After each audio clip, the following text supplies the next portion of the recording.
Todos morreremos um dia. Afirmação sob todos os pontos de vista indiscutível. Contudo, o que acontece além da morte? Haverá vida?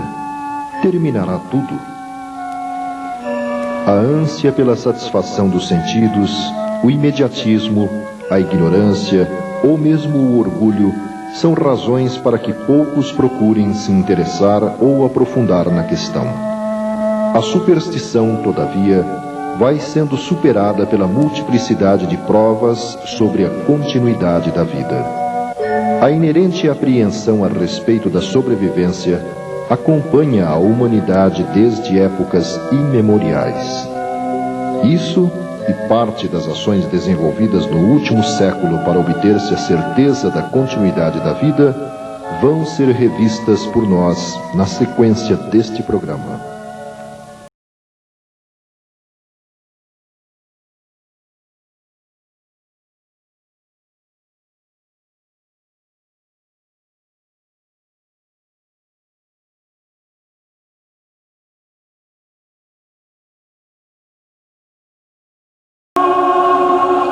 Na Índia, sua religião primitiva teve como base os livros dos Vedas, os quais, por sua vez, têm suas origens para além de 58 mil anos de nossos dias. Monoteístas, tendo em Krishna o principal divulgador de seus ensinos, apregoavam que o corpo, envoltório da alma que aqui faz sua morada, é uma coisa finita, porém, a alma que o habita é invisível, imponderável e eterna. Quando o corpo entra em dissolução, se a pureza é que o domina, a alma voa para as regiões desses seres puros que têm o conhecimento do Altíssimo. Mas, se é dominado pela paixão, a alma vem de novo habitar entre aqueles que estão presos às coisas da terra. Na Ásia, mais recentemente, 500 anos antes de Cristo, Sakyamuni ou Buda ensinava a seus discípulos que a morte não é senão uma ilusão, um dos agentes da vida que exige uma renovação contínua e transformações incessantes. No Egito, Hermes Trismegisto, 20 séculos antes de Cristo, explicava que o destino do espírito humano tem duas fases: cativeiro na matéria e ascensão na luz.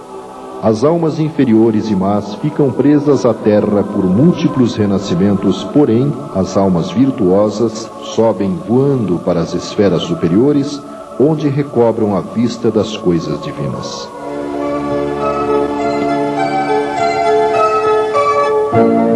No judaísmo, não há noção clara a respeito da imortalidade. Contudo, Moisés, em seu Deuteronômio, capítulo 18, versículos 1, 2 e 12 do Velho Testamento, adverte: Nunca exista entre vós quem consulte adivinhos, quem observe sonhos e agouros, que use de malefícios, sortilégios, encantamentos, ou consultem os que têm o espírito pitônico e se dão a práticas da adivinhação, interrogando os mortos. Na Grécia, Pitágoras, também 500 anos antes de Cristo, fundamentando a ciência esotérica, explicava que a alma era o espírito envolvido em seu corpo fluídico e etéreo. Seu destino, sua queda e cativeiro na carne, seus sofrimentos e lutas, sua reascensão gradual, seu triunfo sobre as paixões e sua volta final à luz, tudo isto constitui o drama da vida. Na Gália, os druidas afirmavam que as almas não se sepultavam nos sombrios reinos do Érebo, mas sim voltavam a animar outros corpos em novos mundos. A morte não era senão o termo de uma vida. Alicerçando a doutrina cristã, Jesus forneceu várias indicações a respeito da sobrevivência da alma, como no insuperável Sermão da Montanha, dizendo: Bem-aventurados os que têm o coração puro, porque verão a Deus. Ou, como registrado no capítulo 14, versículo 2 do Evangelho de São João: Há diversas moradas na casa de meu Pai.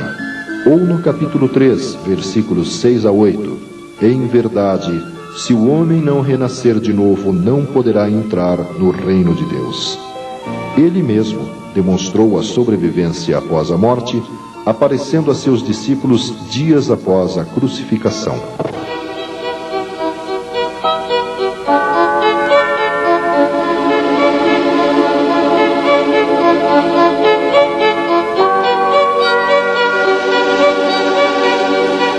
Em meados do século XIX, através de duas adolescentes de Hydesville, Nova York, desencadeava-se um processo de intercâmbio entre os chamados vivos e os mortos que objetivamente positivava a realidade extrafísica.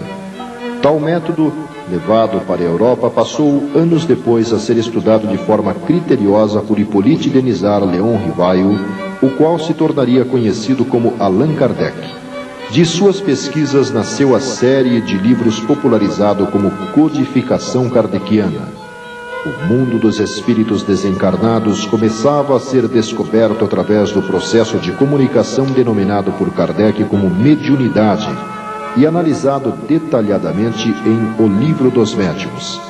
Já a questão da morte foi meticulosamente verificada por Kardec em O Céu e o Inferno, ou A Justiça Divina segundo o Espiritismo, obra publicada em 1865, notadamente em sua segunda parte, onde o codificador apresenta depoimentos de 66 espíritos obtidos por via mediúnica e agrupados conforme o tipo de desenlace do comunicante.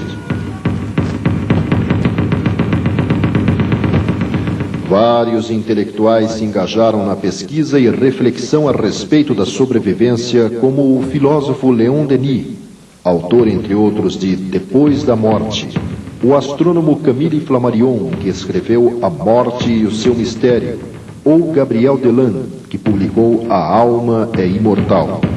Outros cientistas aprofundaram investigações sobre as manifestações dos sobreviventes à morte, como o químico inglês William Crookes, que em 1874, pela médium Florence Cook, obteve e fotografou a materialização do espírito de Kate King, ou o físico e astrônomo alemão Friedrich Zollner, o qual em 1877, após estudos com o médium inglês Henry Slade, propôs a existência da quarta dimensão da matéria. Os mortos passaram a utilizar inúmeros médiums para intercâmbio entre os dois mundos, tais como Eleanor Piper, Elisabeth Desperance, Eusápia Paladino, entre outros, que na Europa e nas Américas permitiam aos espíritos se manifestar de forma ostensiva aos chamados vivos, através de fenômenos de materialização, escrita direta, cura ou, em outras palavras, por meio de variados efeitos intelectuais e efeitos físicos.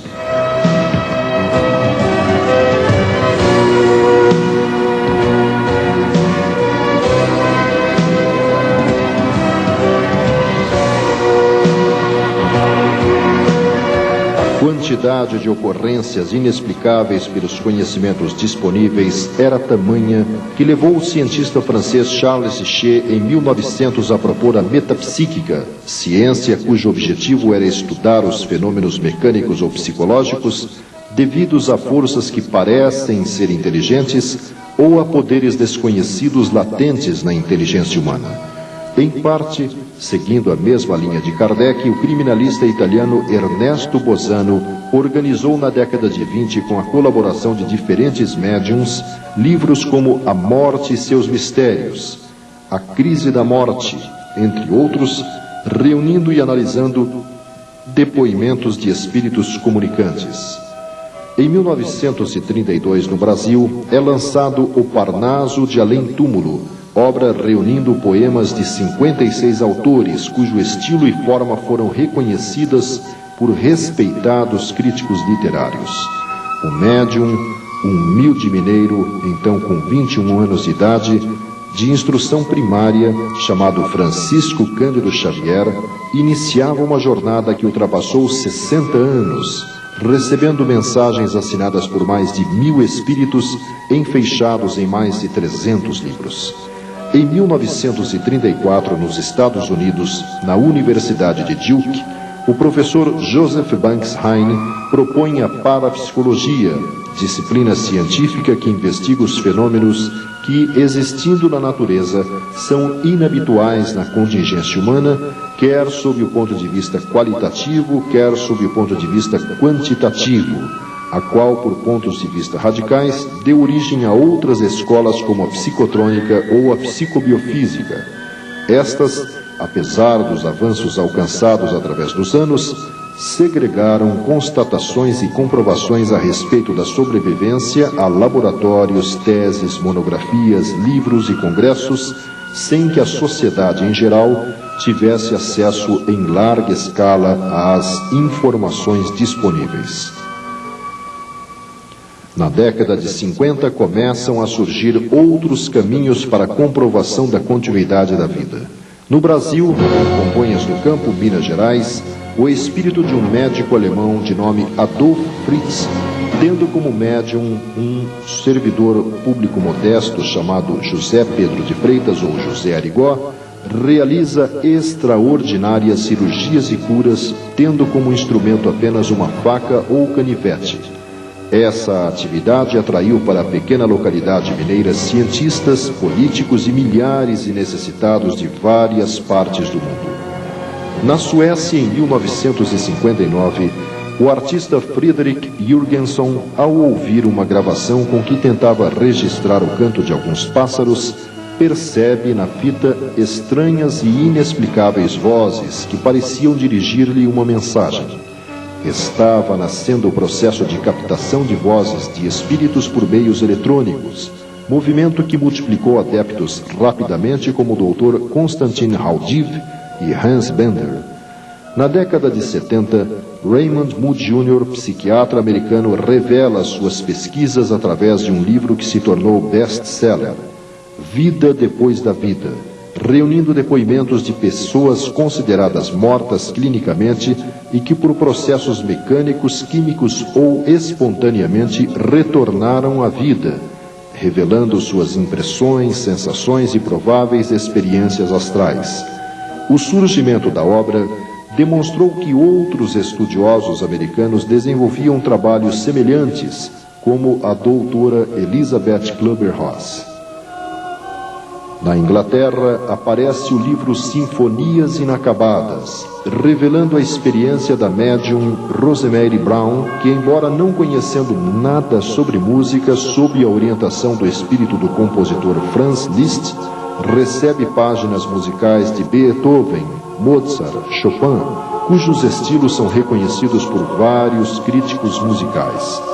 No Brasil, sob a orientação do espírito Toulouse-Lautrec, pintores como Van Gogh, Rembrandt, Goya, Tarsila do Amaral, Picasso, entre outros, passam a acionar o médium Luiz Antônio Gasparetto na produção de obras que expressam seus estilos e características conforme a opinião de diversos especialistas. Tais pinturas, executadas com rapidez impressionante perante plateias numerosas em vários países, às vezes eram feitas usando simultaneamente cada uma das mãos e pés do médium, através dos quais surgiam trabalhos totalmente diferentes.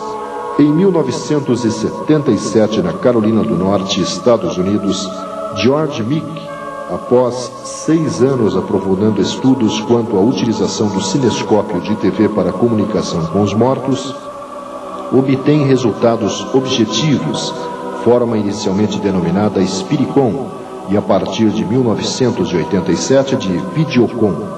Essa operação, chamada de transcomunicação, ganha número crescente de adeptos, abrindo perspectivas otimistas para o futuro das relações físicas e extrafísicas.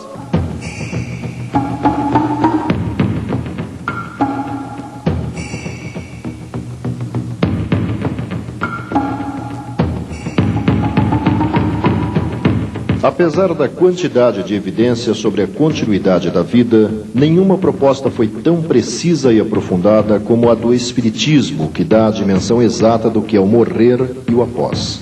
Além da citada coletânea da obra O Céu e o Inferno, de Allan Kardec, nosso século, através de inúmeros médiuns e principalmente de Francisco Cândido Xavier, viu descortinar-se a realidade pós-morte com muita objetividade. Especificamente, temos a obra Voltei, assinada pelo espírito irmão Jacó, pseudônimo do empresário Frederico Figner, e Nosso Lar, de André Luiz, que transmitiu uma série de livros colocando-se como repórter das experiências envolvendo as duas dimensões da vida. Dentre eles, Obreiros da Vida Eterna descreve as repercussões físicas e espirituais durante o processo de desencarne de um ateu, um protestante, um espírita e um católico.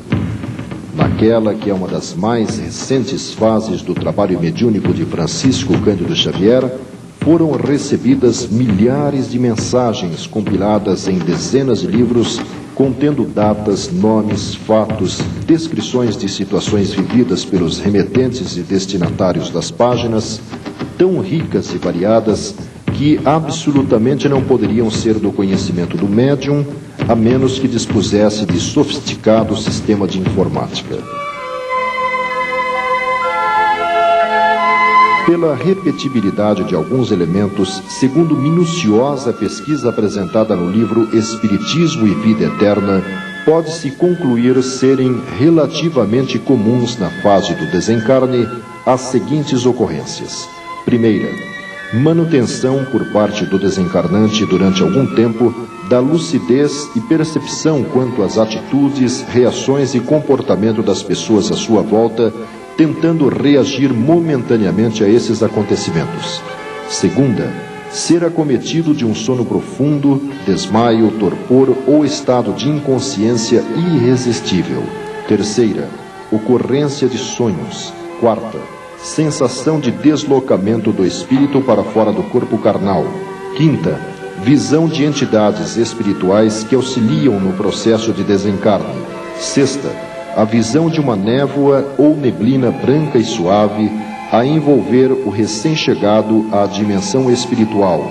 Sétima, observação do antigo corpo carnal. Oitava, percepção das manifestações de inconformidade como choro, aflição, etc., dos que permanecem no plano físico. Nona, despertamento num leito de hospital no plano espiritual. Décima, perplexidade ante a consciência de se sentir vivos. 11ª, o reencontro com familiares e amigos que já haviam morrido. E, finalmente, 12ª, a recapitulação dos fatos da própria vida. O Livro dos Espíritos afirma categoricamente que a única fatalidade que existe na vida é o instante da morte, que é previsto no roteiro que o ser segue em sua passagem pelo plano material denso. Em vista disso, a questão da eutanásia deve ser descartada em razão do sofrimento desnecessário a que se pode expor a criatura, que afinal prosseguirá vivendo, bem como no caso do suicídio, como se pode avaliar estudando o livro Memórias de um Suicida, recebido pela médium Ivone Pereira. Quanto à doação de órgãos para transplantes, dizem os espíritos que a atitude deve ser feita com despreendimento e, naturalmente, o sentido humanitário da decisão, pelos méritos de que se reveste, funcionará como atenuante, favorecendo a ação de entidades especializadas no processo do desencarne. No que se refere à cremação do corpo, os espíritos recomendam aguardar-se no mínimo um prazo de 72 horas para que o despreendimento espírito-matéria possa ser consumado. Através do médium Francisco Cândido Xavier, o instrutor espiritual Emmanuel diz: a impressão da alma no momento da morte varia com os estados de consciência dos indivíduos. Para todas as criaturas, porém, manifesta-se nesses instantes a bondade divina, através da assistência de seus protetores e amigos invisíveis, que os auxiliam a se libertar das cadeias que os prendem à vida material. As sensações são mais ou menos de acordo com o tipo de morte. Elas, porém, passam, e nos primeiros tempos no plano espiritual, vai a alma colher os frutos de suas ações no plano físico. O adágio tal vida, tal morte recebe então sua sanção plena. E conclui: o Espiritismo começou o inapreciável trabalho de positivar a continuação da vida além da morte, fenômeno natural do caminho de ascensão. Esferas múltiplas de atividade espiritual, interpenetram-se nos diversos setores da existência. A morte não extingue a colaboração amiga, o amparo mútuo, a intercessão confortadora, o serviço evolutivo. As dimensões vibratórias do universo são infinitas, como infinitos são os mundos que povoam a imensidade. Ninguém morre. O aperfeiçoamento prossegue em toda parte. A vida renova, purifica e eleva os quadros múltiplos de seus servidores, conduzindo-os, vitoriosa e bela, à união suprema com Deus.